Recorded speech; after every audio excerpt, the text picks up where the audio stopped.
देवकी नंदन गोपाला, यशोमती नंदन नंदलाला, यशोमती नंदन नंदलाला, देवकी नंदन गोपाला, देवकी नंदन गोपाला, यशोमती नंदन नंदलाला, यशोमती नंदन नंदलाला, देवकी नंदन गोपाला, देवकी नंदन गोपाला, गोपाला, गोपाला, नंदलाला, नंदलाला, गोपाला, गोपाला, नंदलाला, नंदलाला, गोपाला, गोपाला, नंदलाला।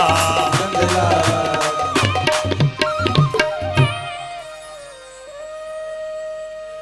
जन्मादस्य यतोऽन्वयादितरतस्त्वार्थेष्वभिगणेश्वरात् तेने ब्रह्महृदाय आदिकवये मुह्यन्ति यत्सूरय तेजो वारिमृदं यथा विनिमयो यत्र त्रिसर्गो मृषा नाम्ना स्वेन सदा निरस्तकुहकम् सत्यं परं धीमहि।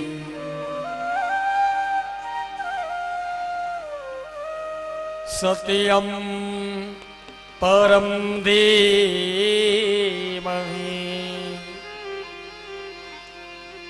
सत्यं परं धीमहि।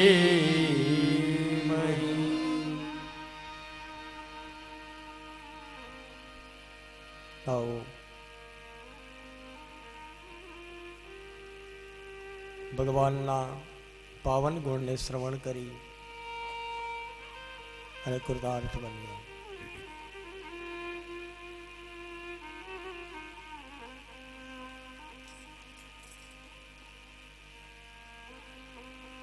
ગંગાના કિનારે સુખદેવજી મહારાજ પરીક્ષિત રાજાને કથા કહી રહ્યા છે. આ શુક અને પરીક્ષિતના સંવાદની કથા નૈમિષારણ્યમાં શુદ્ધ પુરાણીજી શૌનક ઋષિઓને બતાવી રહ્યા છે.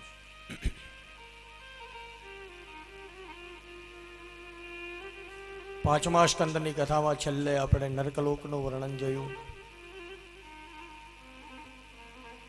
તામિશ્ર, અંધ તામિશ્ર, રૌરવ, મહારૌરવ, કુંભીભાગ, શાર્વે, યાદ, નવીચી, અયપાન, સાલમલી, વજ્રકંટક, ભૂયોત, પ્રાણરોધ, લાલાવક્ષ, અવટ નિરોધ, પર્યાવર્તન અને શુચિમુખ. મનુષ્ય જેવા કુકર્મ કરે છે એ પ્રમાણે નરકની યાતના ભોગવે છે. આ કથા કહી પાંચમા સ્કંદને વિરામ આપે. શ્રીમદ ભાગવતજીના છઠ્ઠા સ્કંદમાં પ્રથમ અધ્યાયમાં પરીક્ષિત મહારાજ પ્રશ્ન કરે. નિવૃત્તિ માર્ગ કથિત આદૌ ભગવતા યથા ક્રમયોગોપલબ્ધેન બ્રહ્મણાં યદ સંશ્રુતિ. પરીક્ષિત રાજા કહે કે મહારાજ, તમે મારી પાસે નિવૃત્તિ માર્ગ બતાવ્યો,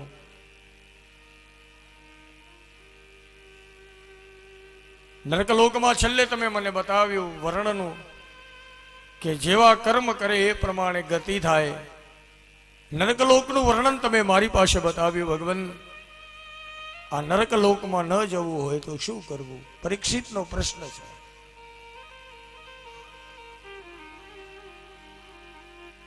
સુખદેવજી કહે કે રાજન, નરકલોકથી બચવું હોય તો મનુષ્યએ પવિત્ર બનવું. પોતાનાથી જે પાપ થયા હોય એ કરેલા પાપનું પ્રાયશ્ચિત કરવું. કરેલા પાપનું અંતરથી પ્રાયશ્ચિત કરવાથી મનુષ્યના પાપ બળે છે અને પુણ્યશાળી બને છે. પ્રાયશ્ચિત યાને પસ્તાવો. પસ્તાવો ખાલી જીભના શબ્દથી નહીં પણ અંતઃકરણથી જો એનો પસ્તાવો કરવામાં આવે પ્રાયશ્ચિત કહેવાય એને. હા પસ્તાવો વિપુલ ઝરણું સ્વર્ગથી ઉતર્યું છે, પાપી તેમાં ડૂબકી દઈને પુણ્યશાળી બને છે. કવિતા આવતી નાના હતા ત્યારે ભણવામાં, હા પસ્તાવો વિપુલ ઝરણું સ્વર્ગથી ઉતર્યું છે. પાપી મનુષ્ય એ પવિત્ર બની જાય જો કરેલા પાપનું પ્રાયશ્ચિત કરવામાં આવે તો. અને એ વિષયમાં સુખદેવજી રાજા પરીક્ષિતની પાસે અજામિલ નામના બ્રાહ્મણની કથા બતાવે. કાન્ય કુબ્જય દ્વિજય કશ્ચિત દાસી પતિ અજામિલ નામના નષ્ટ સદાચારો દાસ્યઃ સંસર્ગ દૂષિતઃ. કાલ્યકુબ્જ નામના નગરમાં અજામિલ નામનો બ્રાહ્મણ રહે છે. અજામિલ અગ્નિહોત્રી બ્રાહ્મણ છે.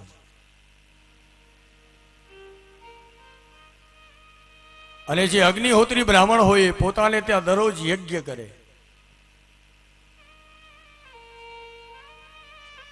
દરરોજ યજ્ઞ કરે એટલે યજ્ઞમાં તે દરરોજ સમિધ લાકડા જોઈએ. અજામિલ રોજ સાંજે યજ્ઞના સમિધ લેવા જંગલમાં જાય. એક વાર જંગલમાં સમિધ લેવા જાય છે ત્યારે અજામિલ બ્રાહ્મણે એક શુદ્ર અને એક શુદ્રીના જોડલાને વિહાર કરતા જોયું છે. શુદ્રી રૂપાળી છે અને અજામિલને આ શુદ્રીમાં મોહ થયો. શુદ્રીના સંગની ઈચ્છા કરી. શુદ્રી સમજાવે છે કે તમે બ્રાહ્મણ છો, અમે શુદ્ર છીએ, અમારો સંગ કરવો એ યોગ્ય નથી મહારાજ. પણ વિનાશ કાળે વિપરીત બુદ્ધિ. માણસનો જ્યારે વિનાશ થવાનો હોય ને ત્યારે એની બુદ્ધિ વિપરીત બને છે. શુદ્રી ના પાડે છે છતાં પણ અજામિલ બ્રાહ્મણ આ શુદ્રીનો સંગ કરે છે. અને પછી તો આ બ્રાહ્મણનો રોજનો ક્રમ થઈ ગયો. રોજ જંગલમાં જાય, રોજ શુદ્રીનો સંગ કરે. નિત્ય ક્રમ બની ગયો. અને એક કુટેવ આવે ને જીવનમાં પછી તો અનેક કુટેવની લાઈન લાગે. ત્યાર પછી તો આગળ અજામિલ જુગાર રમતો થઈ ગયો, મદિરા પાન કરતો થઈ ગયો, ચોરી કરતો થઈ ગયો, અસત્યનું આચરણ કરતો થઈ ગયો. એક એક કરતા અનેક પાપ કર્મ અજામિલ કરવા લાગ્યો છે. એક વાર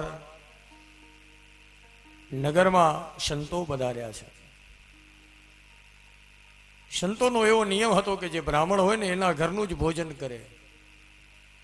નગરમાં આવીને પૂછ્યું કે અમારે ભોજન કરવું છે તો આ ગામમાં કોઈ બ્રાહ્મણ રહે છે? ગામવાળાએ કીધું કે હા, અમારા ગામમાં એક ઘર છે. કોણ?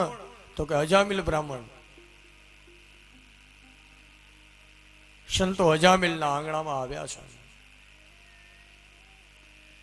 આવીને બૂમ પાડી, મહારાજ અજામિલના પત્ની બહાર આવ્યા. નાનો બાળક તેડેલો છે.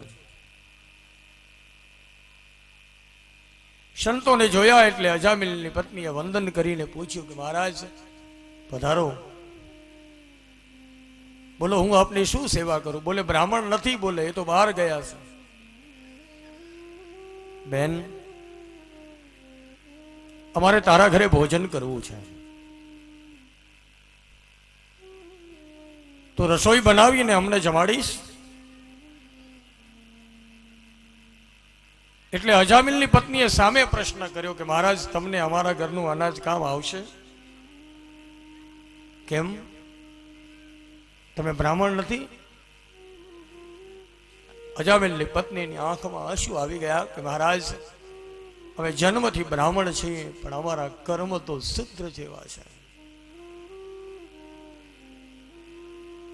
મારો પતિ જુગાર રમે છે, મદિરાનું પાન કરે છે, પરસ્ત્રી સંગ કરે છે, ચોરીઓ કરે છે, અસત્યનું આચરણ કરે છે. ખાલી ખંભે જનોઈના ત્રાગડા લટકે છે એટલે ગામવાળા બ્રાહ્મણ કહે છે, બાકી તો અમારા કર્મ શુદ્ર જેવા છે. છતાં પણ જો તમને અમારા ઘરનું ભોજન કામ આવતું હોય તો મને બનાવી દેવામાં કોઈ વાંધો નથી. સંતો કહે કે બેન તો તારા ઘરનું અનાજ કામ નહીં આવે. પણ સંતોને એમ થયું કે હવે આના આંગણે આવ્યા છીએ તો આનું કલ્યાણ થાય એવું કંઈક કરતા જઈએ. નાના બાળકને તેડ્યો હતો એટલે એના સામે જોઈને પૂછ્યું કે આ બેન આ બાળક કોનું છે? બોલે મહારાજ મારો દીકરો છે. આ દીકરાનું નામ તમે શું રાખ્યું છે? બોલે નામ પાડવાનું હજી બાકી છે. સંતો કહે કે બેન માની લે કે આ તારા દીકરાનું નામ કદાચ અમે પાડી દઈએ તો તને કઈ વાંધો? આ નાના બાળક ઉપર વિશેષ પ્રેમ રાખે છે. નારાયણ મારે પાસે આવ, નારાયણ તું આ લઈ આવ, નારાયણ તું અહીંયા જી આવ. આમ કરતા કરતા કરતા અજામિલની કાળની નોટિસ આવી છે.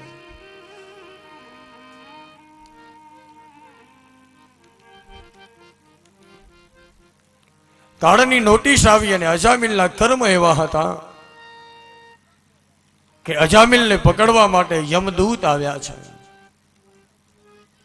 યમના દૂતો આવી અને અજામિલને કાળ પાસથી બાંધ્યો છે.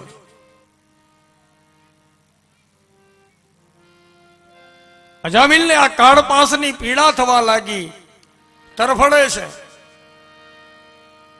પોતાનો દીકરો સામે નારાયણ રમતો હતો, એને બોલાવે કે નારાયણ આવ, તું મને છોડાવ, આ કોક મને બાંધીને લઈ જાય છે.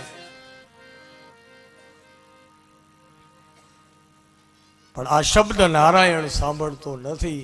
અંતકાળે મનુષ્ય જે શબ્દો અંત છેલ્લા શ્વાસે બોલતો હોય ને, બોલતો હોય છે, પણ એ શબ્દો એના પરિવારજનો સાંભળી નથી શકતા. અજામિલની પણ આ જ દશા છે. નારાયણને બોલાવે છે પણ એના શબ્દ એના દીકરા સુધી પહોંચતા નથી. બોલે છે નારાયણ નારાયણ મને છોડાવ, હે નારાયણ હે નારાયણ હે નારાયણ બોલે છે. આ નારાયણ શબ્દ એના દીકરાએ તો ન સાંભળ્યો, પણ એ નારાયણ શબ્દ ઉપરવાળા વૈકુંઠવાળા નારાયણે સાંભળી લીધો છે. વૈકુંઠમાં શબ્દ સાંભળ્યો ભગવાને. દૂતોને કહ્યું કે જાઓ જાઓ, ઓલા અજામિલ બ્રાહ્મણને યમના દૂતો પકડે છે, ઈ મારું નામ લે છે નારાયણ નારાયણ, એને છોડાવી આવો. ભગવાનના દૂતો દોડતા આવ્યા છે. આવી અને યમદૂતોને કહ્યું કે તમે આને નહીં લઈ જઈ શકો. કેમ? અરે જોતા નથી નારાયણનું નામ લે છે. અને ત્યારે યમના દૂતોએ કહ્યું કે ભગવાનનું નામ નથી લેતો. તો સામે જે રમે છે ને એ એનો દીકરો છે, એનું નામ નારાયણ છે, એ એને બોલાવે છે. અને ત્યારે ભગવાનના દૂતોએ કહ્યું કે ભલે જાણતા લે કે અજાણતા લે, નામ તો ભગવાનનું છે. ભાવથી લે કે કુભાવથી લે, નામ તો ભગવાનનું છે ને.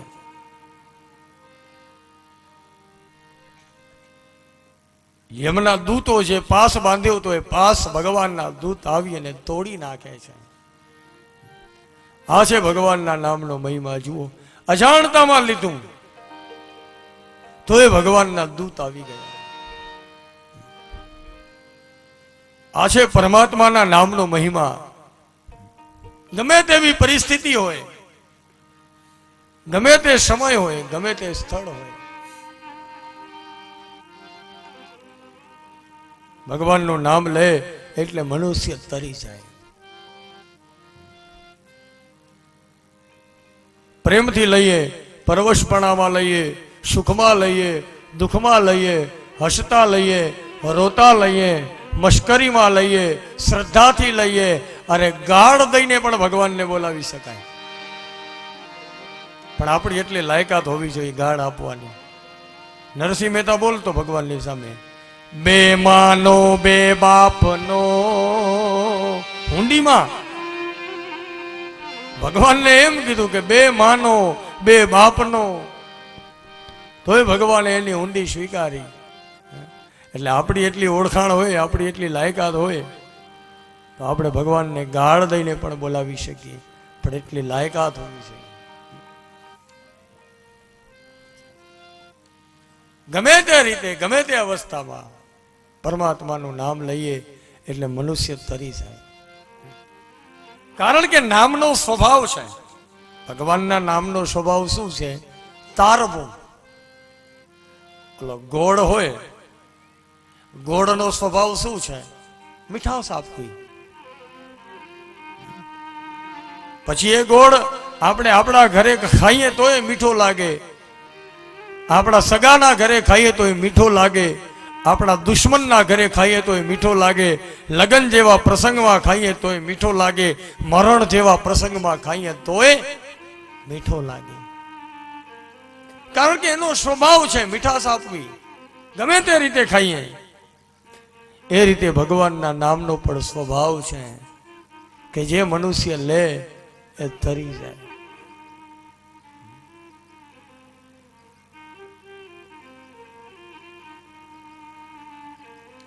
કોઈ બેનનો છોકરો બીમાર હોય, પછી એ બેન ડોક્ટર પાસે લઈ જાય, ડોક્ટર તપાસીને દવા આપે.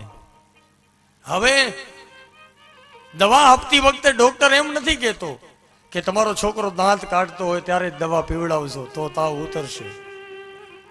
રોતા રોતા પીશે તો તાવ નહીં ઉતરે.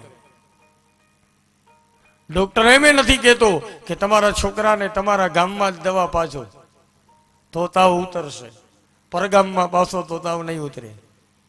ડોક્ટર એમ નથી કહેતો કે તમારો છોકરો રૂપાળો હશે તો વહેલો તાવ ઉતરશે, કાળો હશે તો બેક દી રહીને ઉતરશે. ડોક્ટર આવું કાંઈ કહેતો નથી.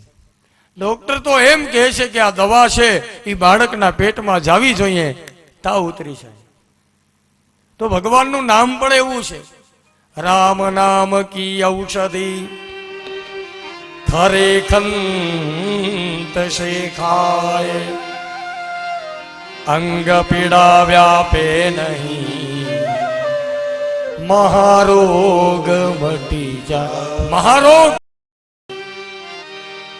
આ રામ નામની ઔષધિ, ભગવાનના નામની આ દવા છે. એ ખાલી અંદર જાવી જોઈએ, તાવ ઉતરી જાય. ભાવથી એ ભગવાનને ભજીએ તો એનો સ્વભાવ છે એ તારે.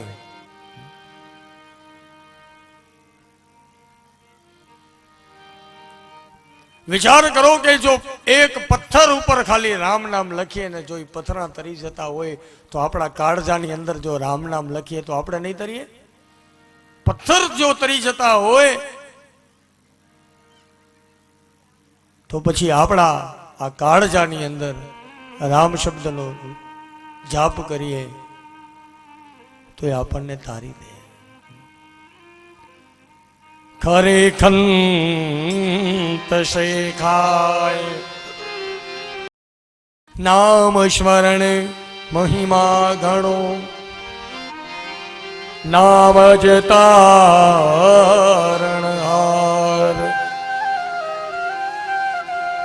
નામે તો પથ્થર તર્યા, गुणिकानो नाम लिया सो सब किया, सकल शास्त्र का भेद, बिना नाम नर के गया, पढ़ पढ़ चारो वेद, मनवा जप ले हरि का नाम, मनवा जप ले हरि का नाम, मनवा जप ले हरि का नाम, मनवा जप ले हरि का नाम। उनके नाम से बन जाएंगे, उनके नाम से बन जाएंगे तेरे बिगड़े काम, मनवा जप ले हरि का नाम, ओ जप ले हरि का नाम, मनवा जप ले हरि का नाम।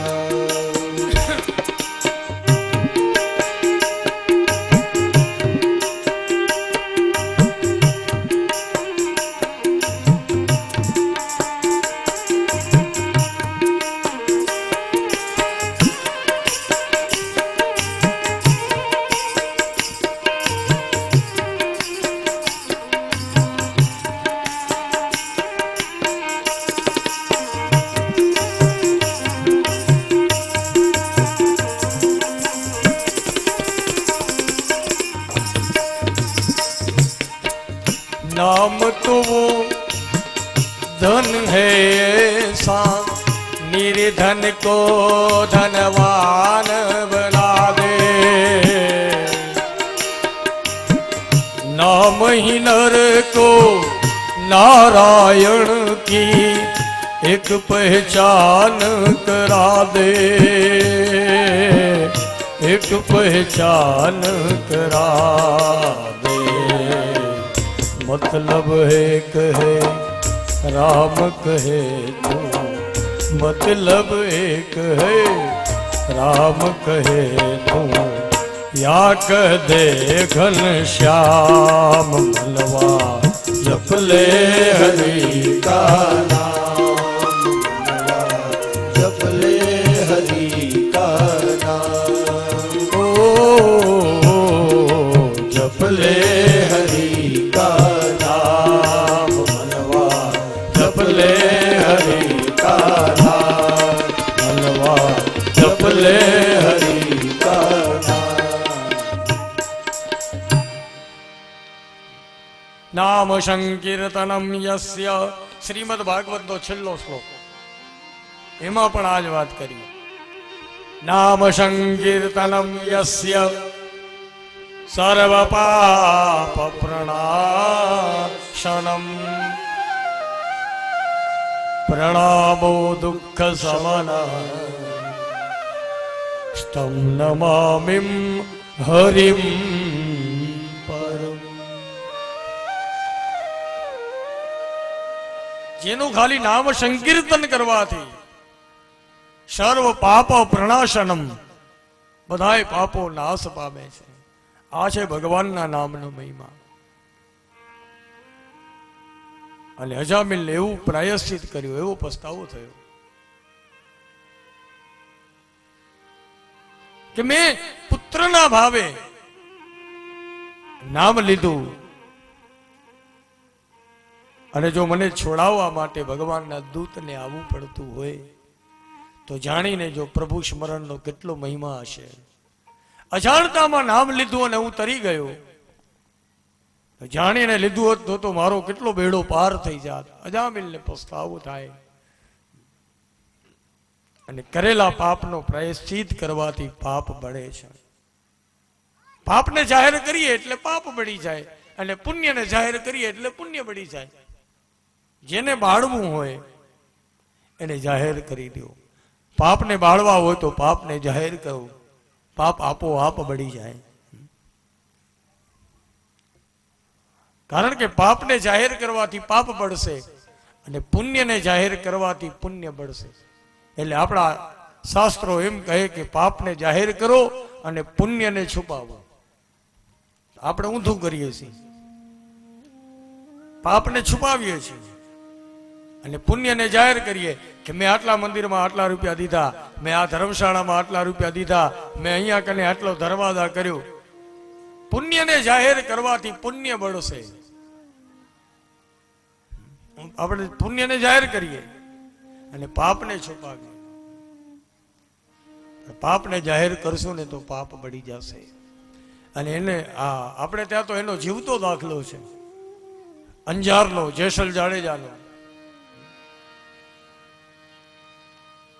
કે જે જેસલ કચ્છની ધરતીનો જે કાળો નાગ કહેવાતો, આવો બારવટીયો, ઈ જયારે તોરાદેને લઈને આવે છે, નાવડીમાં બેઠા, અને કથા આપણે બધા જાણીએ છીએ. સમુદ્રના મધદરીએ એવું તોફાન ઉપડ્યું, નૌકા હાલક ડોલક થવા માંડી. અને આ બાજુ જેસલ ગભરાણો. ત્યારે સાથે જે સતી તોરલ હતા, એને એમ કીધું કે જેસલ, તારું પાત્ર છે ને એ બહુ વજનદાર છે, એને હળવું કરી નાખ. તે જે પાપ કર્મ કર્યા છે એને તું જાહેર કરી દે, તારો વાળ પણ વાંકો નહીં થવા દો. જેટલા પાપ કર્યા હોય એટલા પોકારી લે જેસલ. અને પછી જેસલ ઉપડ્યો તો પોતાના એક એક પાપ લઈને, જટરા મથે જા એવા સતી રાણી, જટરા મથે જા વાડ રે,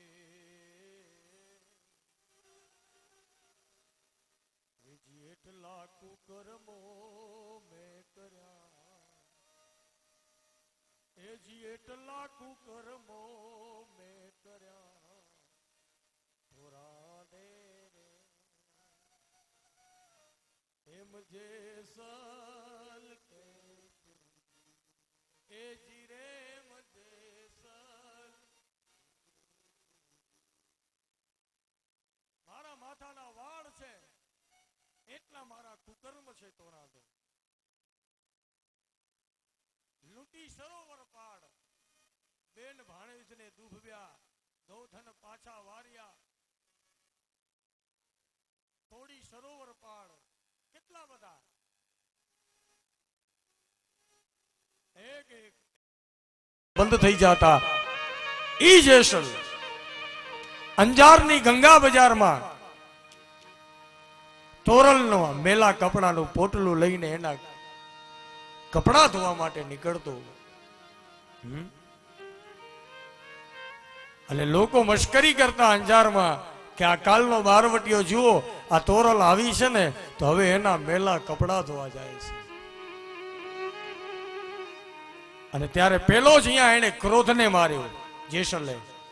એની શું હિંમત કે લોકો એની સામે આ બોલી જાય, જે ખાલી આમ એક આંટો મારે ને ઘરના દરવાજા બંધ થઈ જાય, આવો જેસલ પ્રતાપી. પણ અહીંયા એને ક્રોધને જીત્યો.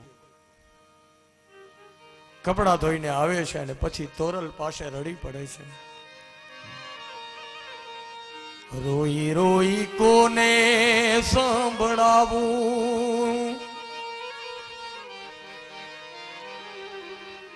આવા દુઃખ કોની આગળ ગાવું. એમ જાણે જો કે છે એ રુધિયો એ રૂબે ને માયલો ભીતર જલે. થોડા દે મેલા મેલા કપડા સતી, સાબુ થકી ઉજડા. મેલા મેલા કપડા સતી રાણી, સાબુ થકી ઉજડા. जी हमें तम थकी उजड़ा के वाणा तोरा दे हमें तम थकी उजड़ा के वाणा ए मजाड़े जो कैसे ए रुदियो ए रुवे ने मायलो भीतर ए मायलो ભીતર માયલો ક્યારે રૂવે ભીતર ક્યારે ચલે જ્યારે અંદર પરમાત્માના નામની જ્યોત પ્રગટ થઈ હોય અને પછી તોરલ જેસલ જાડેજાને જ્ઞાન આપે અને કહે કે જેસલ જેસલ કરી લે એ વિચાર માથે જમ કે રૂવાર સપના જેવો છે સંસાર થોડી રાણી કરે છે પુકાર આવો ને જેસલ રાય પ્રેમ થકી પડી હે હોજી પૂરા સંત હોય ત્યાં થઈને રહી હે હો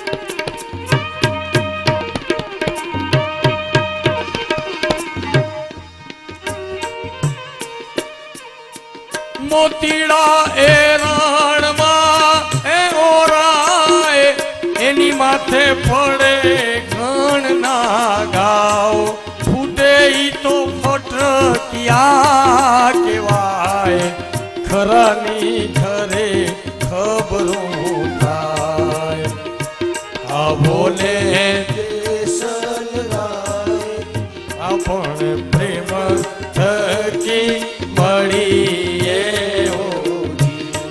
પૂરા સંત હોય ત્યાં જઈને ઘડીએ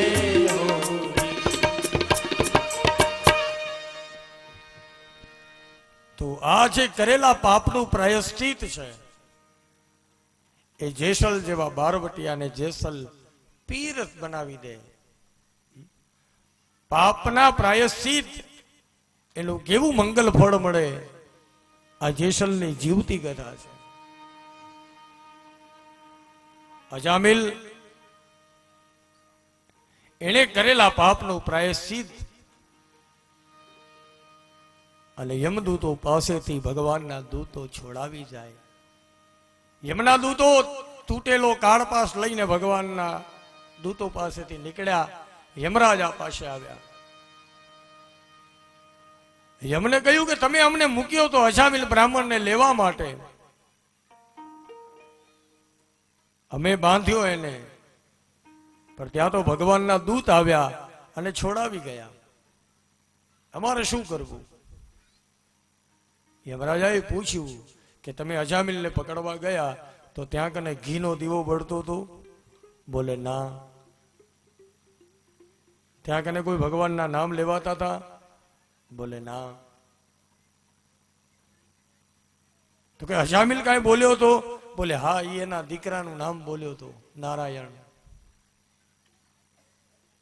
અને ત્યારે ભગવાનના આ નામનો મહિમા યમરાજા એના દૂતોને બતાવે કે દૂતો આજ પછી ધ્યાન રાખજો જાણતા કે અજાણતા જે અંતકાળે ભગવાનનું નામ લેતો હોય એની પાસે જવાની વાત તો એક બાજુએ રહી એ દિશામાં તમારે દ્રષ્ટિ પણ ન કરવી તો આ અજામિલ ચરિત્ર દ્વારા નામનો મહિમા બતાવ્યો. ત્યાર પછી પરીક્ષિત રાજા પૂછે છે કે ભગવાન, મેં એવું સાંભળ્યું છે કે એકવાર દેવતાના ગુરુ બૃહસ્પતિ એ દેવતાઓથી રીસાણા હતા, તો એનું શું કારણ હતું? ત્યારે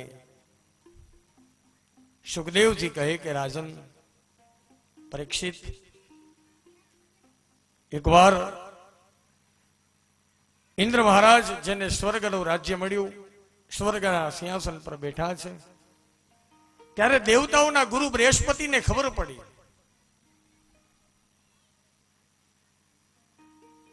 કે મારો શિષ્ય ઇન્દ્ર એ સ્વર્ગનો રાજા થયો, તો મારે એને મળવા જવું જોઈએ, મારે એને આશીર્વાદ આપવા દેવા જવું પડે. બૃહસ્પતિ આવ્યા. પણ આજે ઇન્દ્રને લક્ષ્મીનું અભિમાન છે, નહીતર શિષ્યનો ધર્મ છે કે ગુરુદેવ આવે એટલે ગુરુને સામે લેવા જવું, એનો સત્કાર કરવો. પણ ઇન્દ્ર એમને એમ જોયા કરે છે. ગુરુનું અપમાન થયું, અને ગુરુનું અપમાન તો મારી નાખે ભાઈ. ગુરુ વિના કોઈ જીવ ક્યારે ભવસાગર પાર નહીં થઈ શકે. રામાયણમાં કહ્યું છે, ગુરુ બિન ભવનિધિ તરહી ન કોઈ, ગુરુ બિન ભવનિધિ તરહી ન કોઈ, ગુરુ બિન ભવનિધિ તરહી ન કોઈ, ગુરુ બિન ભવનિધિ તરહી ન કોઈ, વિષ્ણુ વિરંચી તીન સોઈ. શ્રી રામ જય રામ જય જય રામ. હા, ગુરુ બિન ભવનિધિ તરહી ન કોઈ. શ્રી રામ જય રામ જય જય રામ. ગુરુ વિના ભવનિધિ, આ ભવ સમુદ્ર, આ ભવ સાગર, એ ગુરુની કૃપા વગર કોઈ પાર ન કરી શકે. અને જેને ગુરુના વચન પર વિશ્વાસ નથી, એને ગુરુ કે બચન પ્રતીતિ ન જેહી. શ્રી રામ જય રામ જય જય રામ. હા, ગુરુ કે બચન પ્રતીતિ ન જેહી. શ્રી રામ જય રામ જય જય રામ. સપને હું સુગમન સુખ સિદ્ધિ દેહી. શ્રી રામ જય રામ જય જય રામ. સપને હું સુગમન સુખ સિદ્ધિ દેહી. શ્રી રામ જય રામ જય જય રામ. ગુરુ કે બચન પ્રતીતિ ન જેહી. શ્રી રામ જય રામ જય જય રામ. તુલસીદાસજી કહે,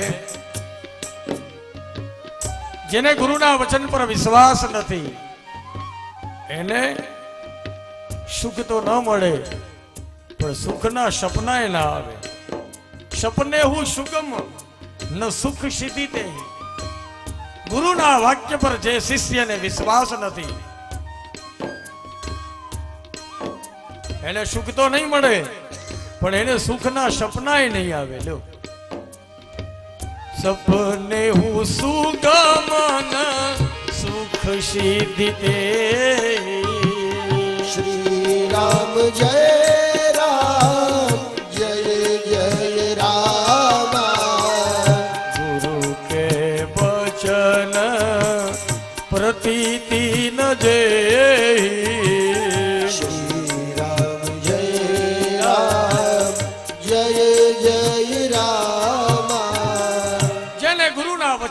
વિશ્વાસ નથી અને સુખ તો શું, સુખના સપના પણ નહીં આવે.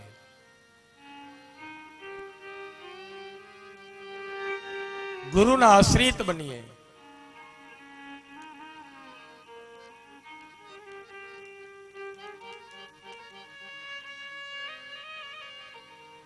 પણ ગુરુ કેવા હોય?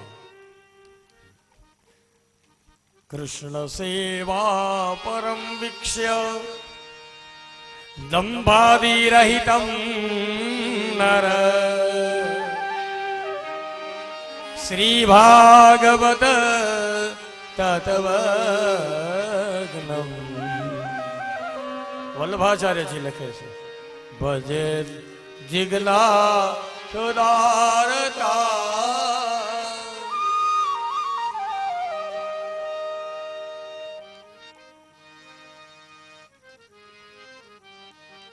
ગુરુ છે એનું જીવન એક તો સાદું હોય, સાદું હોય, બીજું સારું હોય,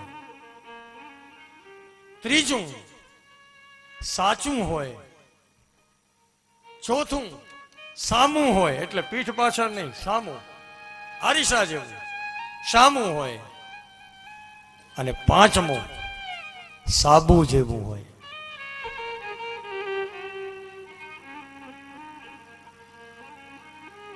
સાદું હોય, સારું હોય, સાચું હોય, સામું હોય અને સાબુ જેવું હોય, કે આપણા મેલને ધોઈ નાખે સાબુ જેવું હોય. આ ગુરુનો સ્વભાવ હોય આવો.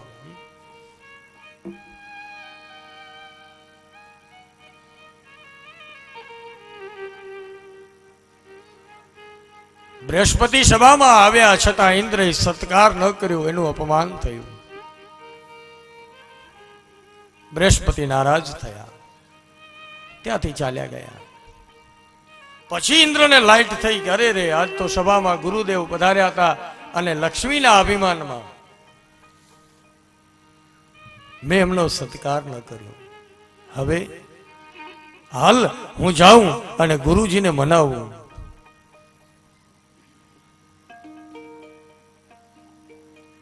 ઇન્દ્ર મહારાજ બૃહસ્પતિના દ્વારે આવ્યા છે, તો હવે બૃહસ્પતિ પોતાને ત્યાંથી અદ્રશ્ય થઈ ગયા. ઇન્દ્ર શોધે છે, બૃહસ્પતિ મળ્યા નહીં. હવે શું કરવું? એટલે બધા દેવતાઓ નક્કી કરે કે બૃહસ્પતિ છે નહીં તો શું કરવાનું, હવે કોને ગુરુ કરવા? એટલે બધા એકમત થયા અને પછી ત્વષ્ટાદેવના પુત્ર વિશ્વરૂપ, આ વિશ્વરૂપને ગુરુ કર્યા. વિશ્વરૂપે ઇન્દ્રને નારાયણ કવચની વિદ્યા આપી. વિશ્વરૂપનો પિતૃપક્ષ છે એ દેવતાઓ છે, પણ વિશ્વરૂપનું જે મોસાળ હતું એ મોસાળ દૈત્યોનું હતું. એટલે વિશ્વરૂપ જ્યારે યજ્ઞ કરવા જાય ત્યારે દેવતાઓને તો આહુતિનો ભાગ આપે, પણ દૈત્યોને, કારણ કે એના મોસાળ છે એટલે દૈત્યોને છાનોમાનો ભાગ આપે છે. ઇન્દ્રને ખબર પડી કે આ ગોર બાપા તો દૈત્યોને ભાગ આપે છે. ઇન્દ્રને ક્રોધ થયો. ઇન્દ્રએ વિશ્વરૂપના 3 મસ્તક હતા, 3 મસ્તક કાપી નાખ્યા. ઇન્દ્રએ વિશ્વરૂપનો નાશ કર્યો એટલે ઇન્દ્રને બ્રહ્મ હત્યા લાગી. અહીંયા ભાગવતમાં લખ્યું છે કે ઇન્દ્ર મહારાજે એ બ્રહ્મ હત્યાને 4 ભાગમાં વહેંચી છે. પહેલો ભાગ પૃથ્વીને આપ્યો, બીજો ભાગ વૃક્ષને આપ્યો, ત્રીજો ભાગ જળને આપ્યો અને ચોથો ભાગ સ્ત્રીઓને આપ્યો.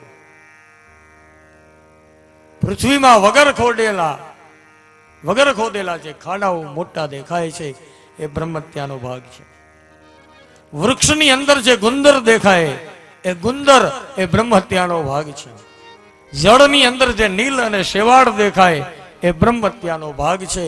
અને સ્ત્રીઓ પ્રતિમાસ રજસ્વલા ધર્મ પાડે છે એ બ્રહ્મહત્યાનો ભાગ છે. 4 ભાગમાં બ્રહ્મહત્યાને વેચી દીધી. અને આ બાજુ વિશ્વરૂપના પિતા ત્વષ્ટાને ખબર પડી કે મારા દીકરા વિશ્વરૂપને ઇન્દ્રએ મારી નાખ્યો. બદલો લેવા માટે ત્વષ્ટા પોતાને ત્યાં યજ્ઞ કરે છે અને યજ્ઞમાં આહુતિ આપે છે. ઇન્દ્ર શત્રુ વિવર્ધતે સ્વાહા, ઇન્દ્ર શત્રુ વિવર્ધતે સ્વાહા, ઇન્દ્ર શત્રુ વિવર્ધતે સ્વાહા. આ કુંડમાંથી ઇન્દ્રનો શત્રુ પ્રગટ થાય. આ મંત્રોથી આહુતિ આપે છે અને મંત્રાધીન દેવતાઓ છે એ મંત્રને આધીન છે. પણ એ મંત્ર પાછા કોને આધીન છે? તો આપણા આચાર્યો એમ કહ્યું કે મંત્ર છે એ બ્રાહ્મણોને આધીન છે અને મંત્ર આધીન દેવતા. આ આહુતિથી આ યજ્ઞ કુંડમાંથી એક કાળો પર્વત જેવો વિકરાળ પુરુષ પ્રગટ થયો છે. પ્રગટ થયેલો જોઈ દેવતાઓ બધા ભાગવા લાગ્યા. ત્યારે આ વીર પુરુષે પોતાના બે હાથને લાંબા કરી અને ભાગતા લોકોને વીંટી લીધા. દેવતાઓને બે હાથની વચ્ચે વીંટી લીધા, વૃત્ત કરી લીધા. સંસ્કૃતમાં વૃત્ત એટલે વીંટવું. આમ વૃત્ત કરી લીધા એટલે આ પુરુષનું નામ પડ્યું વૃત્રાસુર. દેવતાઓ ગભરાઈ ગયા વૃત્રાસુરના ત્રાસથી. દેવતાઓ ભગવાન પાસે ગયા, નારાયણને પ્રાર્થના કરી. ત્યારે ભગવાને કહ્યું કે વૃત્રાસુરને મારવો હોય તો એક જ રસ્તો છે. શું? દધીચી ઋષિ પાસે જાઓ, એના વાંસાનું હાડકું માંગો. એ હાડકામાંથી વિશ્વકર્મા વજ્ર બનાવે અને ઈ વજ્ર ઇન્દ્ર જો વૃત્રાસુરને મારે તો વૃત્રાસુર મરે. બધા ઋષિ મુનિઓ પાસે ગયા. દધીચી પાસે જાય અને દધીચીને કહ્યું કે અમારા માટે થઈ અને તમે તમારા શરીરને છોડી દો. આ દેશમાં કેવા ઋષિઓ થયા છે જુઓ તો ખરા. દેવતાઓ માટે થઈને પોતે પોતાના શરીરના બલિદાન દઈ દીધા. દેવતાઓના રક્ષણ માટે થઈને દધીચીએ પોતાના શરીર છોડી દીધું.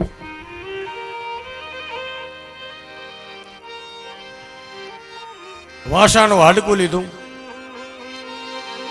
વિશ્વકર્માએ વજ્ર બનાવી દીધું. એ વજ્ર લઈ ઇન્દ્ર ઐરાવત હાથી ઉપર બેસી અને વૃત્રાસુરની સામે યુદ્ધ કરવા આવે છે.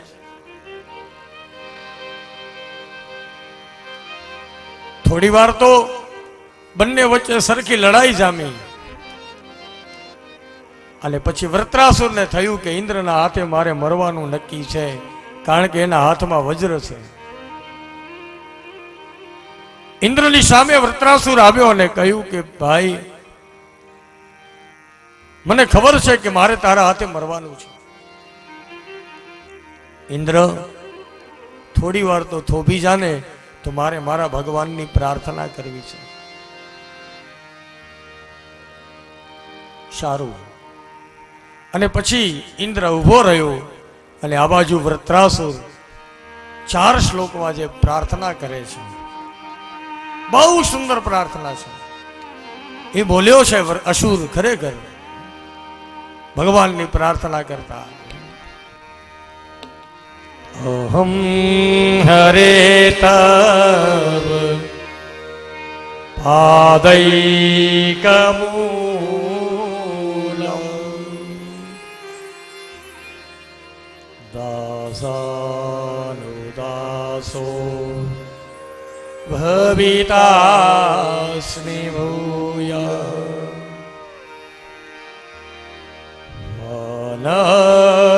નશ્વરેતા શુભતે ગુણાસ્તે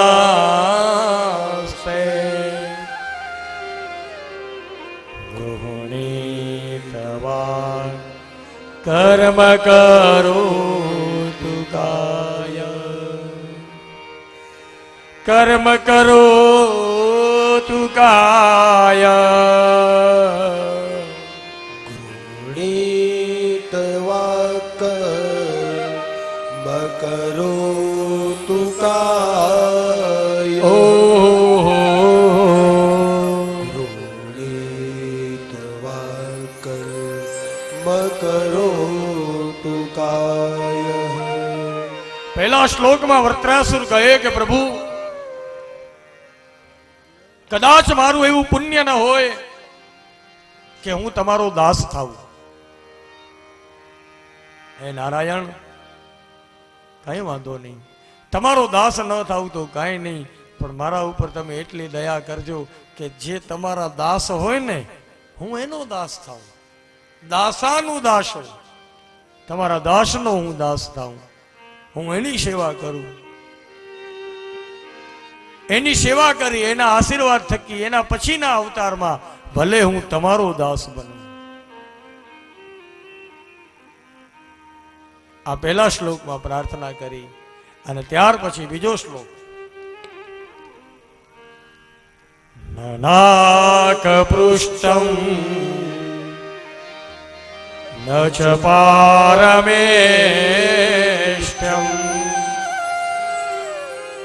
ન સાર્વભૌમમ નરસાધિપત્યમ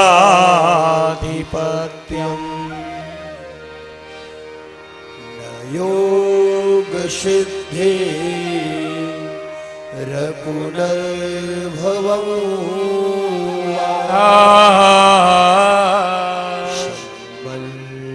શત્વા વિરહ એકાક્ષે વિરહ એકાક્ષે સમંજસત્વા વિરહ એકાક્ષે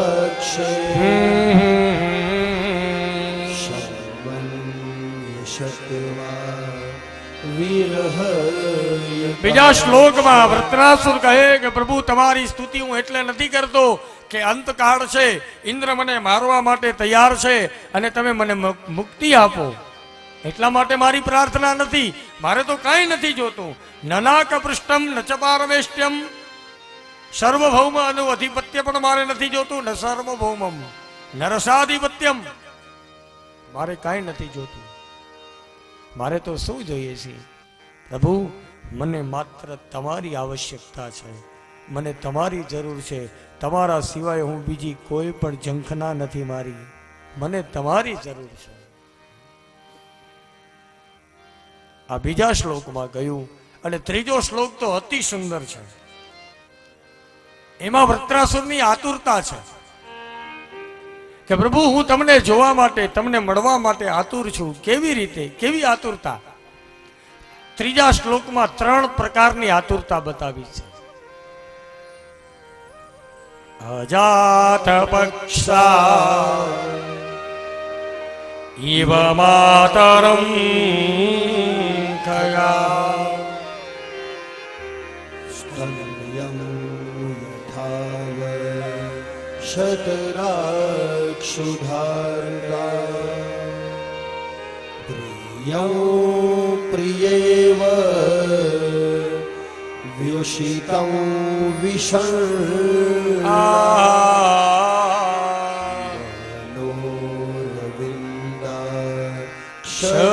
શદિદ્રુક્ષતે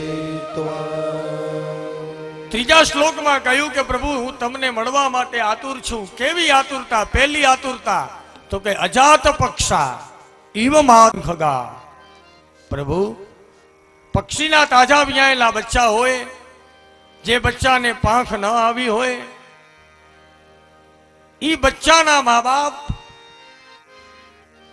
બચ્ચા માટે અનાજના દાણા શોધવા ગયા હોય અને પાંખ ના આવી હોય, એવા બચ્ચા જે રીતે પોતાના મા બાપની રાહ જોતા હોય એવી રીતે હે નારાયણ હું તમારી રાહ જોઉં છું.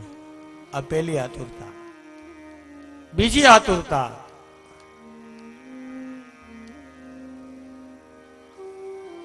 સ્તન્યમ યથાવત સરાક્ષુધારતા. પ્રભુ તાજી વિયાયેલી ગાય હોય, એ ગાય ધણમાં ચરવા માટે ગઈ હોય, સાંજનો સમય થઈ ગયો હોય, એ ગાયના આવવાની દિશામાં મોઢું રાખી અને એનું નાનું વાછડું જેવી રીતે ભાંભરતું હોય એવી રીતે હે નારાયણ હું તમારા દર્શન કરવા માટે ભાંભરું છું. આ બીજી આતુરતા. અને ત્રીજી આતુરતા પ્રિયમ પ્રિયેવા વ્યુષિતં વિષલ્લા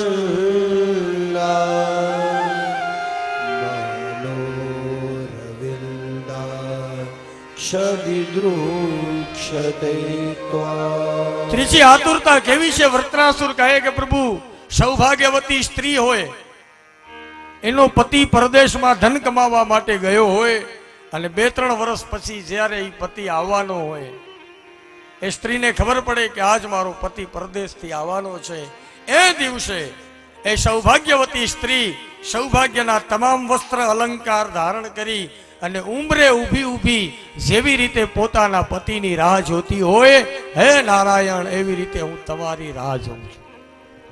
આ ત્રીજી આતુરતા. અને ચોથા શ્લોકમાં વૃત્રાસુર ભગવાનને કહે કે પ્રભુ, મમોતમશ્લો કજને સુસખ્યં સંસાર ચક્રે ભ્રમત સ્વકર્મભી ત્વન્માયયાત્મા મજધાર ગેહે સ્વસક્તચિત શનનાથ ભૂયા સ્વસક્તચિત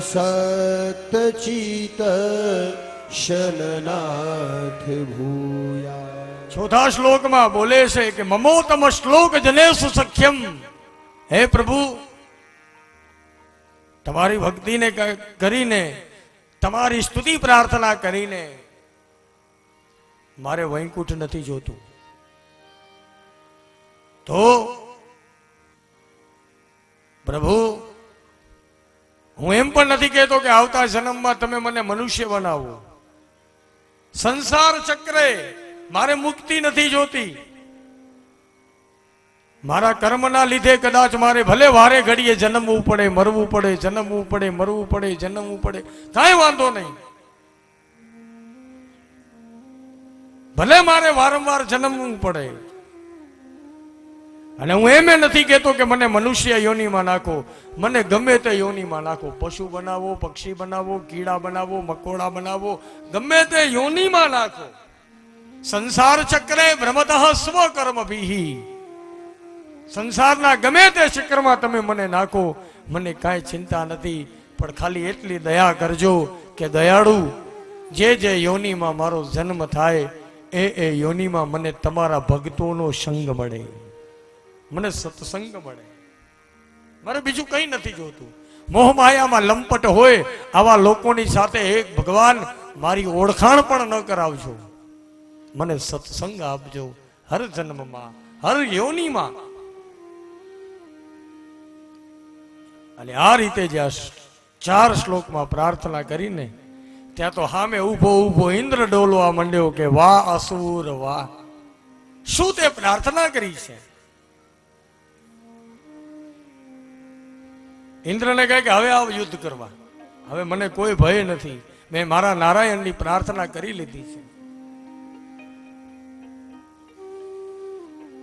ઐરાવત હાથી લઈને ઇન્દ્ર મહારાજ જેવા વૃત્રાસુરની નજીક આવે છે ત્યાં તો વૃત્રાસુરે પોતાનું પરાક્રમ બતાવ્યું. જોરથી એવો શ્વાસ ખેંચ્યો, શ્વાસ ખેંચ્યો ત્યાં તો ઐરાવત હાથી સહિત ઇન્દ્ર મહારાજ વૃત્રાસુરના મોઢામાં એટલે ઉદરમાં ચાલ્યા ગયા. વૃત્રાસુરે મોઢું બંધ કરી દીધું, ઇન્દ્ર મહારાજ અંદર. પણ ઓલું વજ્ર જે હતું દધીચી ઋષિના હાડકા વાળું, એ વજ્ર હાથમાં હતું એટલે અંદર જઈ અને વૃત્રાસુરના ઉદરને ચીરે છે. અહીંયા એવું લખ્યું છે કે આ વૃત્રાસુરનું ઉદર ચીરતા ઇન્દ્રને 1 વર્ષનો સમય લાગ્યો. 1 વર્ષે એનું ઉદર ચીરીને ઇન્દ્ર મહારાજ બહાર આવ્યા.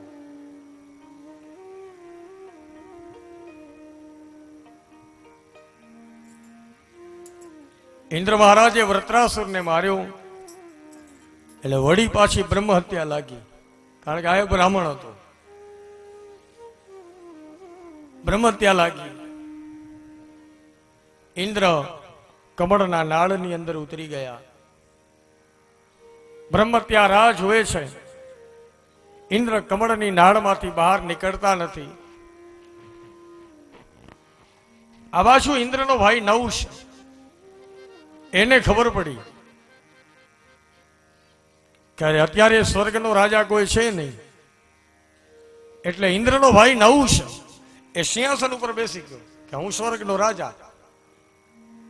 એ રાજા થયો ત્યાં સુધી એ વાંધો નહીં, પાછા એને ઇન્દ્રાણીને સમાચાર મોકલાવ્યા કે મારા ભાઈનું કાંઈ સરનામું નથી, કાંઈ અતોપતો નથી, હું અત્યારે સ્વર્ગનો રાજા છું, તો હવે તમે મારા પટરાણી બનો. હવે ઇન્દ્રાણી એટલે તો પતિવ્રતા છે, મૂંઝાણા શું કરવું. નારદજી એને બોલાવ્યા. નારદજીએ કહ્યું કે એક કામ કરો, તમે નહુષને એમ કહો કે અઢી ઘડીની અંદર બ્રાહ્મણ પાસે પાલખી ઉપડાવો અને પૃથ્વી ઉપરથી અઢી ઘડીની અંદર જો તમે સ્વર્ગમાં આવી જાઓ તો હું તમારી પટરાણી બનું. નહુષને સમાચાર મળ્યા કે અઢી ઘડીની અંદર બ્રાહ્મણો પાસે પાલખી ઉપડાવી અને સ્વર્ગમાં પહોંચવાનું. નહુષ સમજી ગયો કે બ્રાહ્મણને જો પાલખી ઉપડાવી હોય તો પેલા બ્રાહ્મણને રાજી કરવા પડે, કારણ કે બ્રાહ્મણના દીકરા કાંઈ એમને એમ તો કાંઈ કોઈની પાલખી ઉપાડવા તૈયાર થાય નહીં. બ્રાહ્મણ રાજી કેમ થશે? અને એક સુભાષિતમાં કહ્યું છે કે કોને રાજી કરવા તો શું કરવું. નમસ્કારમ પ્રિયમ ભાનો જલધારા પ્રિયો શિવ અલંકારમ પ્રિયમ વિષ્ણુ બ્રાહ્મણમ મોદકમ પ્રિય.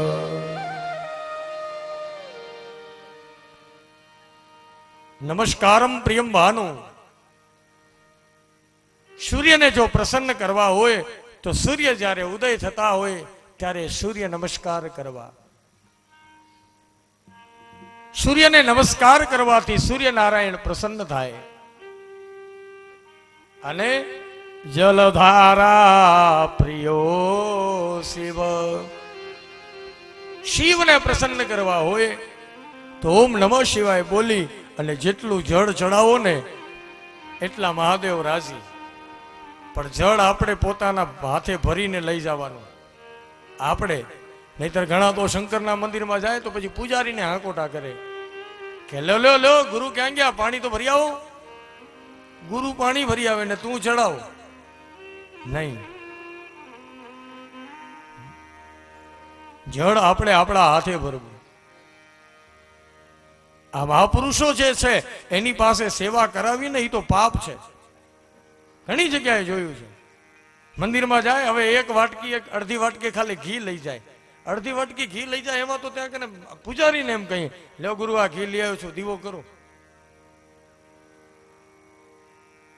નહીં.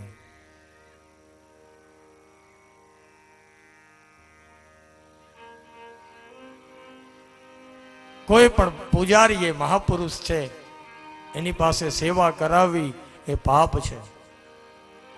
અને આ મારા શબ્દ નથી, સ્વયં ભગવાન ભોળાનાથ બોલ્યા છે પાર્વતીની પાસે. રામાયણમાં કથા છે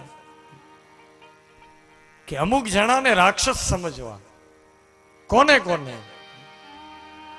માને હું માત પિતા નહીં દેવા, માને હું માત પિતા નહીં દેવા, માને હું માતું પિતા નહીં દેવા, માને હું માતું પિતા નહીં દેવા, સાધુ પહી કરવા વહી સેવા, સાધુ પહી કરવા વહી સેવા, સાધુ પહી કરવા વહી સેવા, સાધુ પહી કરવા વહી સેવા.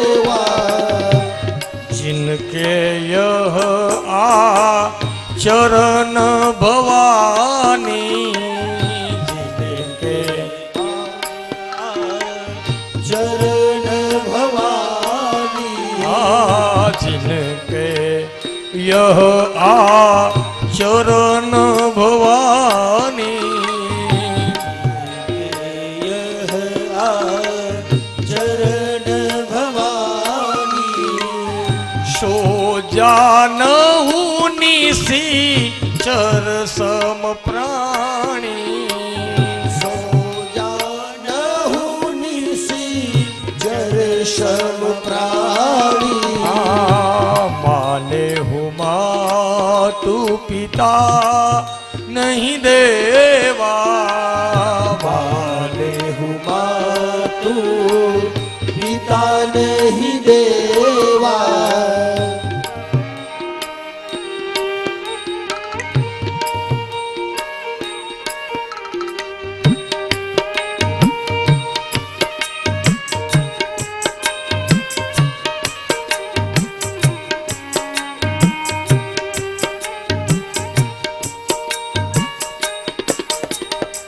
હે ભવાની શંકર કહે છે માને હું માતું પિતા નહીં દેવા જે મા બાપને દેવ નથી માનતા અને બીજું સાધુ પહી કરવા વહી સેવા સાધુ પાસે સેવા કરાવે છે ઘણા આશ્રમમાં જઈને પછી એમ કે લ્યો લ્યો લ્યો બાપુ ચાય પાણી બનાવો સાધુ પહી કરવા વહી સેવા સાધુ પાસે સેવા કરાવે શંકર કહે છે કે હે ભવાની जिनके यह आचरण भवानी हे भवानी जेना आवा आचरण होई सो जानहु निसी चर सम प्राणी जर सम प्राणी हे भवानी जेना आवा आचरण होय એ માણસ માણસ નથી પણ એ માણસ નિશાચર છે તો જલધારા પ્રિયો શિવ શિવને જલધારા પ્રિય છે પણ આપણા હાથે ભરેલું ચડાવવાનું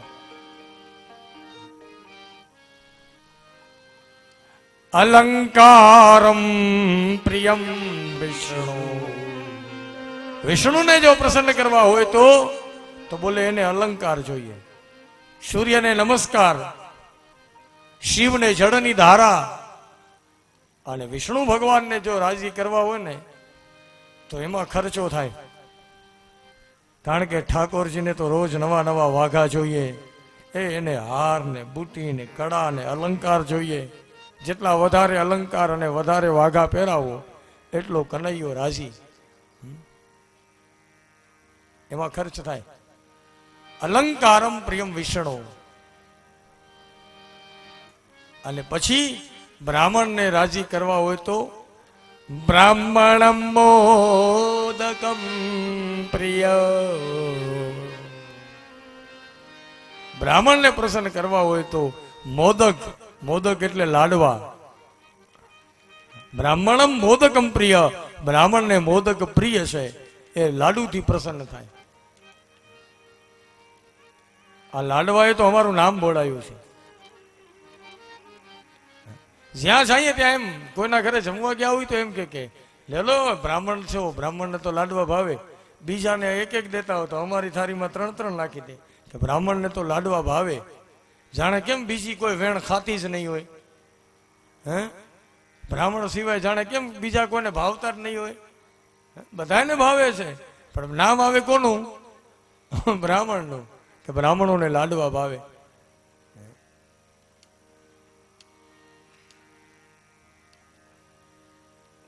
બ્રાહ્મણમ મોદકમ પ્રિય બ્રાહ્મણને લાડવા ભાવે પણ એ લાડવા કેવા ખબર છે આમ ઘીથી એકદમ લથબથ હોય અને આમ હાથમાં લઈને આમ ભીતમાં ઘા કરીએ ને તો છાણાની જેમ ચોટી જાય એવો લાડુ આમ ભીતમાં ઘા કરી તો ભીતમાં ચોટી જાય કોકના માથામાં મારી તો માથામાં ચોટી જાય એવો લાડુ કપે બ્રાહ્મણમ મોદકમ પ્રિય.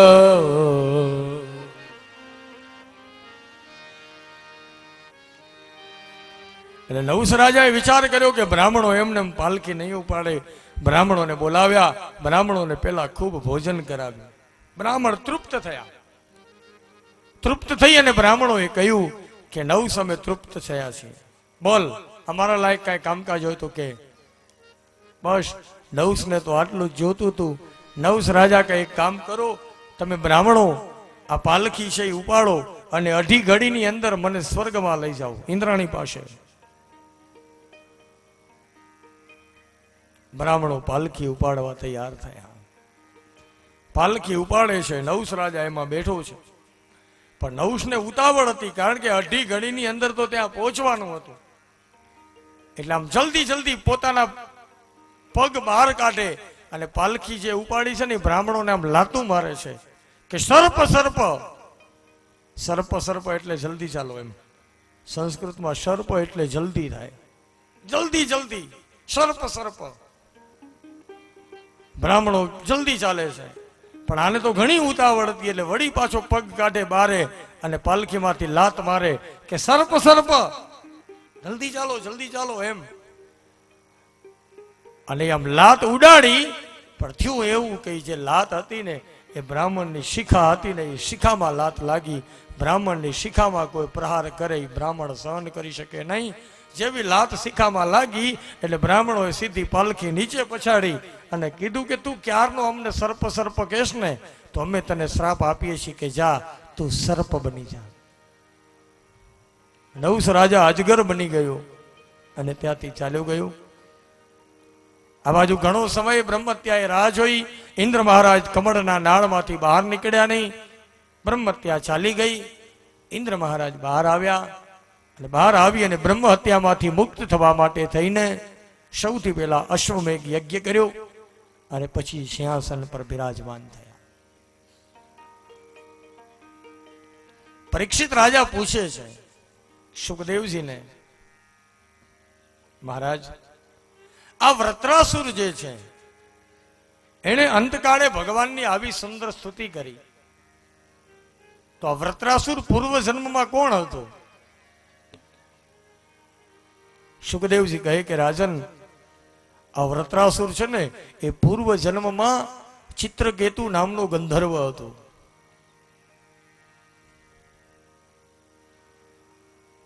આ ચિત્રકેતુ એને ત્યાં કઈ સંતાન નહોતું. હજારો રાણીઓ હતી, એમાં કૃતધુતિ નામની રાણી મુખ્ય હતી. નારદ અને અંગીરા જ્ઞાન આપવા આવ્યા, પણ ચિત્રકેતુને સંતાન પ્રાપ્તિનો મોહ હતો, આશા હતી, જ્ઞાનની અસર ન થઈ. એટલે નારદ અને અંગીરા એક પુત્ર આપ્યો, હર્ષ શોક. હર્ષ અને શોક આપે એવો પુત્ર આપ્યો.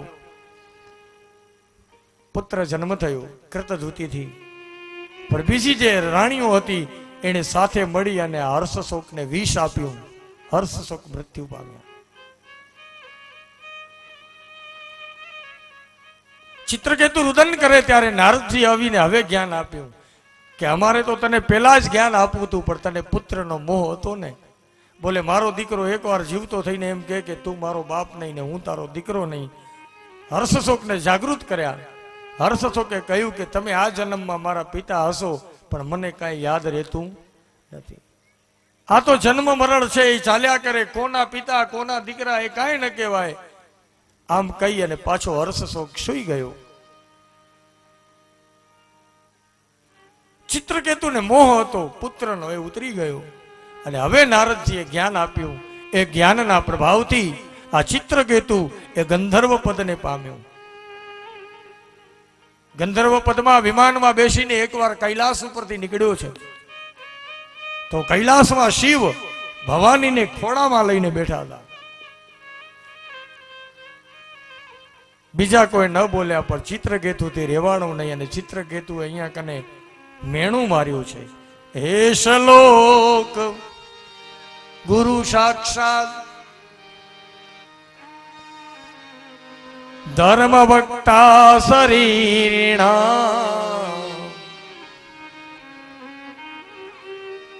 હે સલોક ગુરુ સાક્ષાત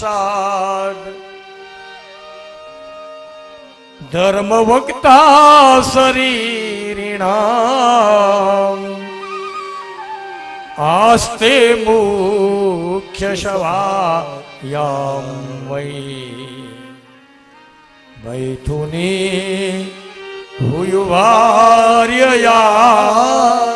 ચિત્રકેતુ કહે કે આ શંકરને શરમ નથી આવતી. પાર્વતીને ખોડામાં લઈને બેઠા છે સભાની મચમાં. ત્યારે શિવ તો કાંઈ ન બોલ્યા, પણ પાર્વતીને ક્રોધ થયો. સામે ચિત્રકેતુને કીધું કે અમને શું કાંઈ ધર્મની ખબર જ નથી કે તું અમને ઉપદેશ આપસ? તને તારા ગંધર્વ પદનું અભિમાન છે ને, હું તને શ્રાપ આપું છું કે તું જઈ અને અસુર થઈ જા. એ શ્રાપ પામેલો ચિત્રકેતુ આ વૃત્રાસુર થયો હતો, પણ પૂર્વનું સ્મરણ હતું એટલે એને અંત સમય ભગવાન યાદ આવ્યા. ત્યાર પછી કશ્યપના પત્ની દીતિ ઇન્દ્રને મારવા માટે થઈને પુંસવન વ્રત કરે છે. ઇન્દ્ર મહારાજ રાહ જોવે કે માસીબા મને મારવા માટે આ વ્રત કરે છે, પણ જો ભૂલી જાય તો મેળ પડી જાય. વ્રતમાં ભૂલે તો, અને એકવાર સાચે દીતિ વ્રતમાં ભૂલી ગયા. ઉંમરે ઓશિકું દઈ હેઠા મોઢે વાળ છૂટા રાખી સુઈ ગયા. બાળકના વેશમાં ઇન્દ્ર જે દીતિના આશ્રમમાં રહ્યા હતા, મોકો મળી ગયો. દીતિના ઉદરમાં ચાલ્યા ગયા. દીતિના ઉદરમાં ગયા તો એક બાળકને જોયું. ઇન્દ્રને સમજી ગયા ઇન્દ્ર મહારાજ કે આ બાળક જ મને મારવા વાળો છે. એટલે એ બાળકના 7 ટુકડા કરી નાખ્યા. 7 ટુકડા કર્યા ત્યાં તો એક એક ટુકડામાંથી પાછો એક એક બાળક થયું, એટલે 7 બાળક થયા. વળી એક એક બાળકના પાછા 7 ટુકડા કર્યા તો 7 49 ટુકડા થયા. અને 49 ટુકડા પાછા એક એક માંથી એક એક બાળક થયું, 49 બાળક થઈ ગયા. ઇન્દ્રને કહે કે માર નહીં, અમે તો તારા ભાઈઓ છીએ, અમે તારા દુશ્મન નથી. ઇન્દ્ર કહે કે તમે મારા ભાઈઓ છો તો મારે તમને મારવા નથી. અને પછી સમય જતા દીતિના ઉદરમાંથી 49 બાળકનો જન્મ થયો.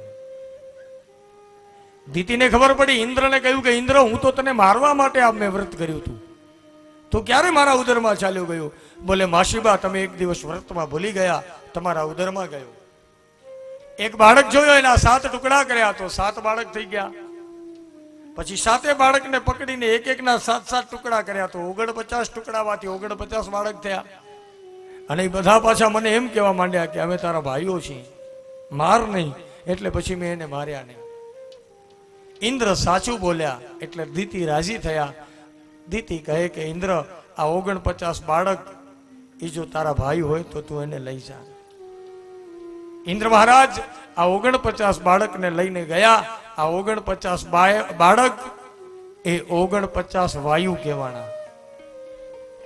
49 વાયુના જન્મની કથા બતાવી અને અહીં કને પુંસવન વ્રતનો વિધિ વર્ણવી અને 6થા સ્કંદને વિરામ આપે.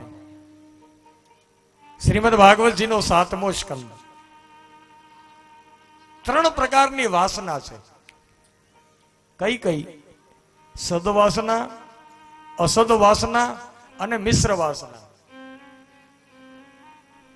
સદવાસના છે એ પરમાત્મા સાથે જોડાય છે. અસદવાસના આપણા વેરી સાથે જોડાય છે. અને મિશ્ર વાસના આપણે આપણા પરિવારના સદસ્યોની વચ્ચે જે આપણી હોય છે, આ મિશ્ર વાસના. કારણ કે આપણે એક, પણ આપણા ધર્મ કેટલા? કોકના બાપ છીએ તો બાપનો ધર્મ બજાવવાનો, કોકના દીકરા છીએ તો દીકરાનો. આપણે એક, પણ ધર્મ કેટલા આપણા? દીકરાનો ધર્મ બજાવવાનો. કોઈના પતિ છો તો પતિનો ધર્મ બજાવવાનો, કોકના ભાઈ છો તો ભાઈનો ધર્મ બજાવવાનો, કોકના જમાઈ છો તો જમાઈનો ધર્મ બજાવવાનો, કોકના સારા મિત્ર છો તો મિત્રનો ધર્મ બજાવવાનો. આપણે એક, પણ આપણે ધર્મ કેટલા બજાવવાના? બાપ હારે બાપ જેવો ધર્મ, દીકરા હારે એવો ધર્મ, મા બાપ હારે મા બાપ જેવો ધર્મ, મિત્ર હારે મિત્ર જેવો ધર્મ, ભાઈ હારે ભાઈ જેવો ધર્મ. એક આપણે, પણ આપણા ધર્મ અલગ અલગ બધાની હારે હોય. આ થઈ મિશ્ર વાસના. તો 7મા સ્કંદમાં આ ત્રણેય કથા આવે છે. સદવાસના, અસદવાસના અને મિશ્ર વાસના.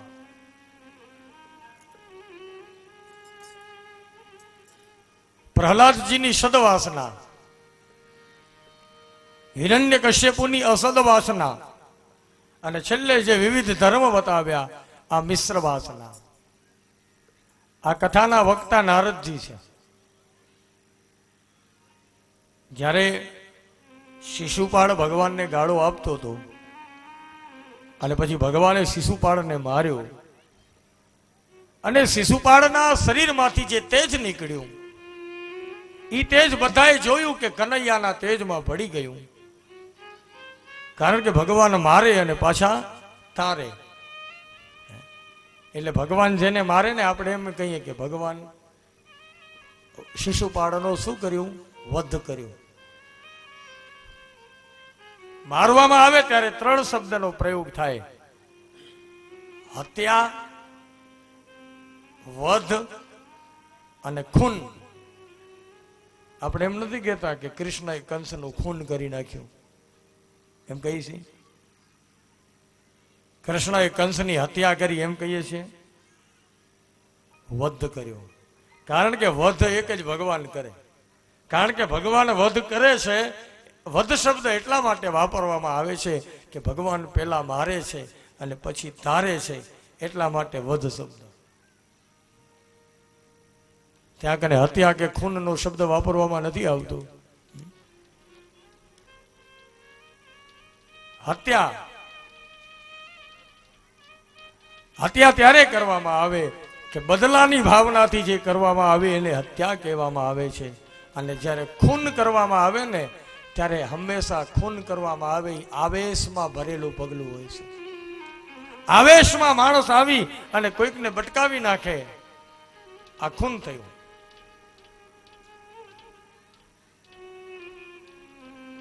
શિશુપાળનો ભગવાને વધ કર્યો અને બધાએ જોયું શિશુપાળનું તેજ કનૈયાના તેજમાં ગયું. એટલે અહીંયા ધર્મરાજ યુધિષ્ઠિરે નારદજીને પૂછ્યું કે આ શિશુપાળ ભગવાનને આટલી બધી ગાળો આપતો હતો, છતાં પણ ભગવાને એને તાર્યો શું કામ? ત્યારે નારદજી કથાનો આરંભ કરે છે કે શિશુપાળ અને દંત વક્ત્ર એ તો ભગવાનના પાર્ષદ છે. જય વિજય.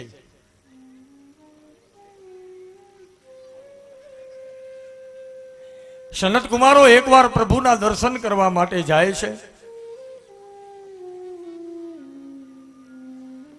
તો ભગવાનના જે છડીદાર છે જય વિજય, એને છડીને આડી કરી,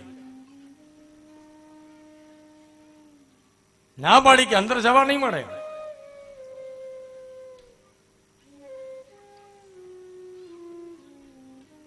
પરમાત્માના દર્શનમાં વિઘ્ન આવ્યું. એટલે સનત કુમારોને ક્રોધ થયો. સનત કુમારો જય વિજયને કહે કે તમે ભગવાનના સાનિધ્યમાં રહો છો છતાં સાવ કોરે કોરા છો. તમે અમને દર્શાવ્યું કહ્યું તો બ્રહ્માજી ઉપર તપ કરે. બ્રહ્માજીને ભગવાન કહે કે બ્રહ્મા આ તમારા ઉપર તપ કરે છે ને, તો તમે જાઓ અને એને તપમાંથી મુક્ત કરો. બ્રહ્માજી આવ્યા મંદરાચલ પર્વતની ગુફામાં.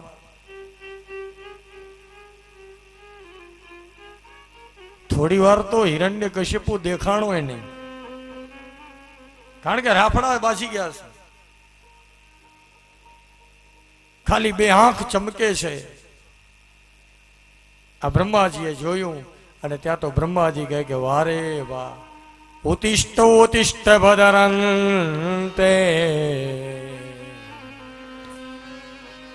તપસિદ્ધોસી કાશ્યપ વરદોહમનુ પ્રાપ્તો નિયતામ ઈપ્સિતો વર. હે દીતિ નંદન, ઉભો થા, ઉભો થા. તારા તપથી હું રાજી થયો છું. તારા જેવો મેં ભગત કોઈ જોયો નહીં. રાફડા હટાવી અને જ્યાં હિરણ્યકશિપુને જોયો ત્યાં તો એના માંસને, એના લોહીને કીડીઓ ખાઈ ગઈ છે. ખાલી હાડ પિંજરમાં પ્રાણ ફરે છે. અને ગંગાજળ બ્રહ્માજીએ કમંડલમાંથી લઈ અને જેવું હિરણ્યકશિપુ ઉપર છાંટ્યું ત્યાં તો હિરણ્યકશિપુ ખીલેલા ખાખરા જેવો થઈ અને બહાર આવ્યો છે. બોલ ભાઈ, કેમ તે મારા ઉપર તપ કર્યું? વરદાન માંગ. અને ત્યારે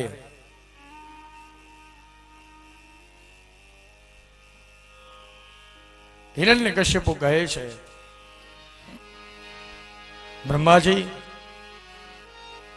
આપ મને અમર બનાવો. બ્રહ્માજી મંડ્યા દાંત કાઢવા. બોલે તારે અમર થવું છે? બોલે હા. કે તો આ રોંગ નંબર, ખોટી જગ્યા ઉપર તે તપ કર્યું ભાઈ. અમર બનાવવાનું કામ મારું નથી. અમર જો તારે થવું હોય તો વિષ્ણુ ઉપર તપ કર.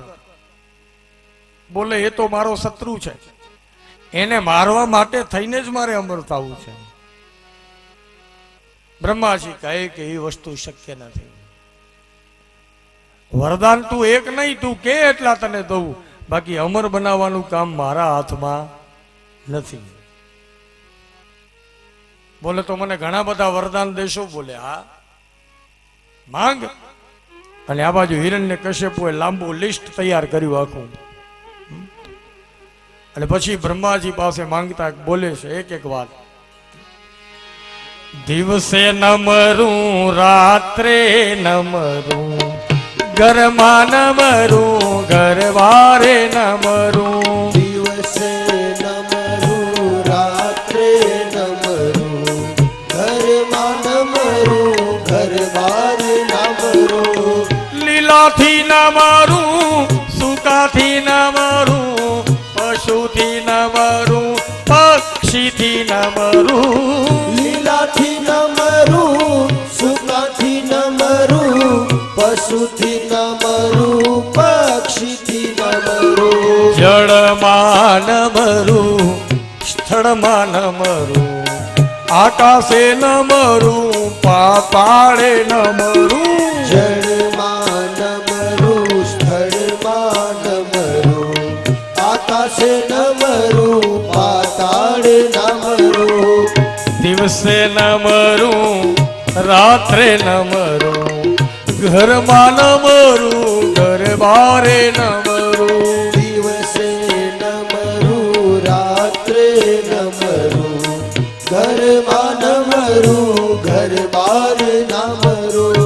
દિવસે નમરું, રાત્રે નમરું, ઘરમાં નમરું, ઘરબારે નમરું, લીલાથી નમરું, સુકાથી નમરું, પશુથી નમરું, પક્ષીથી નમરું, જળ સ્થળ આ નભ ક્યાંય નમરું. અને છેલ્લે એમ લખ્યું કે બ્રહ્માજી તમારી સર્જેલી કોઈ પણ સૃષ્ટિથી ન મરું. લેખતીન હિરણ્યકશ્યપુના પ્રણામ લિસ્ટ દઈ દીધું. બ્રહ્માજી કે આ તો તે ભારે કરી, હવે આમાં તે અમર થવામાં બાકી શું રાખ્યું ભાઈ? અમર થવામાં શું તે બાકી રાખ્યું? પણ બ્રહ્માજી કહે કે બીજાને તો આ વરદાન દુર્લભ છે, પણ જા તારા ઉપર રાજી થયો, બધાએ વરદાન તથાસ્તુ. બ્રહ્માજીએ સહી કરી અને કાગળ આપી દીધો. પાછો હિરણ્યકશ્યપુને ખિસ્સામાં નાખ્યો અને આવ્યો પાછો. કારણ કે હવે કોઈ ભય નથી. ઉગ્ર ગંધવાળી મદિરા પીને સિંહાસન પર બેઠો હોય છે. વિષ્ણુનું ક્યાંય પણ નામ ન લેવું બંધ કરાવી દીધું.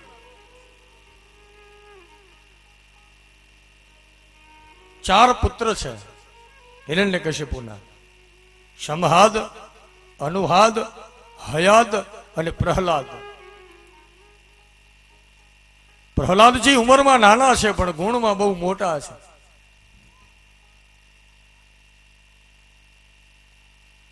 પરમાત્માની ભક્તિમાં રંગાયેલ છે. શંડાવર્ગ ને ત્યાં પ્રહલાદજી અભ્યાસ કરવા માટે જાય છે. વિદ્યા અભ્યાસ પૂર્ણ થયો. શંડાવર્ગ